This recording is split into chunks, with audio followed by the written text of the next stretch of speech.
अस्सलामुअलैकुम वरहमतुल्लाहि वबरकातुहू। बहुत ख़ास वीडियो लेकर आया हूँ। आइए कुछ नया जानते हैं। आज हम लोग जानेंगे हमारी ज़बानें कौन कौन सी हैं। मादरी ज़बान, कौमी ज़बान, मजहबी ज़बान, तहज़ीबी ज़बान, राब्ते की ज़बान। इन सब ज़बानों के बारे में हम लोग जानेंगे। तहज़ीबी यानी सकाफ़ती ज़बान कौन सी है और बाकी जो ज़बानें हैं वो कौन कौन सी हैं।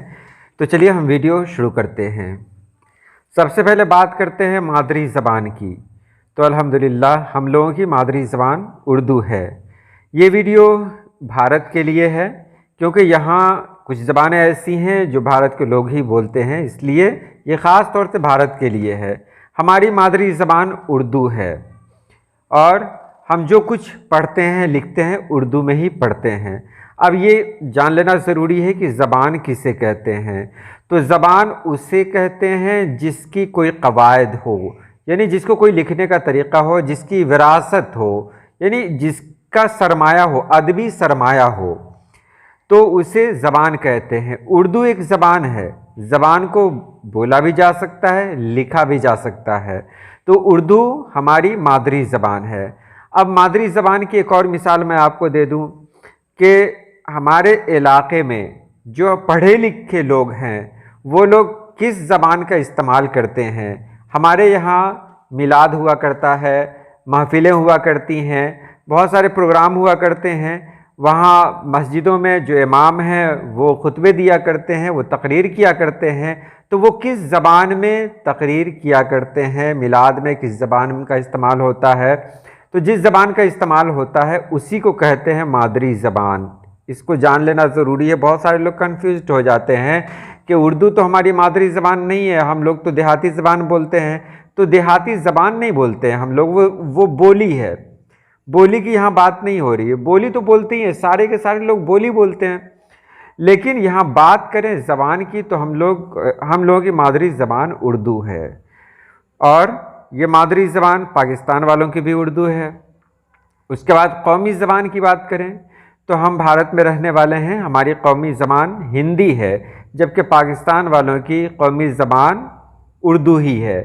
तो हमारी कौमी ज़बान हिंदी है क्योंकि इसको हिंदी में कहते हैं राष्ट्रभाषा, नेशनल लैंग्वेज। क्योंकि हमारे जो सरकारी काम होते हैं वो सारे सरकारी काम हिंदी में होते हैं, इसलिए कौमी ज़बान हिंदी को माना गया है। ये अलग बात है कि हमारे यहाँ बहुत सारी ज़बानें हैं, हर इलाके की अलग अलग ज़बान है। पंजाब के लोग पंजाबी बोलते हैं, कश्मीर के कश्मीरी, उसके बाद बंगाल के बंगाली।